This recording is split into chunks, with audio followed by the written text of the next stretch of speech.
With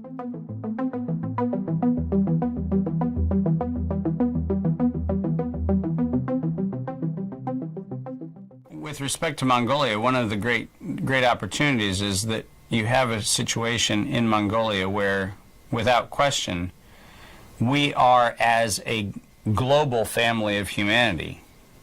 confronting a real-life experience with an ecosystem test that Mongolians have passed.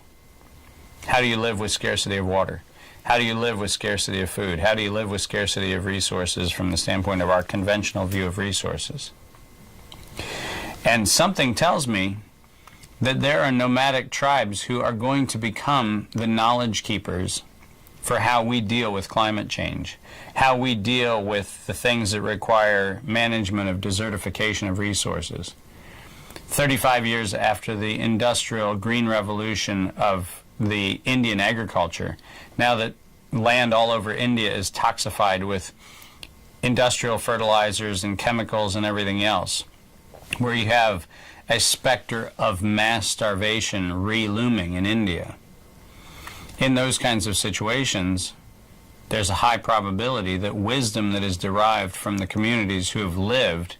in these austere conditions is actually wisdom that is generalizable to a much broader population. And so one can imagine very quickly that the knowledge workers of Mongolia are going to become some of the leading voices of how you live in a post-environmental changed world. And so one can imagine a whole service industry that's possible, where if you think about the 2.5% concession that communities are going to get off of the highly manipulated profits of a gold mine, versus the value of an engagement where an expert community elder from a place can go teach somebody in the middle of Africa or the middle of India or somewhere in the Midwest how to live in a Dust Bowl environment, the value is going to be much higher for the knowledge worker.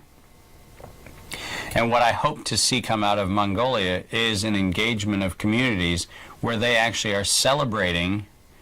the abundance that has come out of what the outside world is perceived as a scarcity. And where we start building the links and the bridges so that that value can be recognized and can bring value back to the community, where both honor and respect and custom and knowledge and all of the things come back into an ecosystem which builds the sense of community, that builds a sense of identity, builds the re-honoring of the value of the community which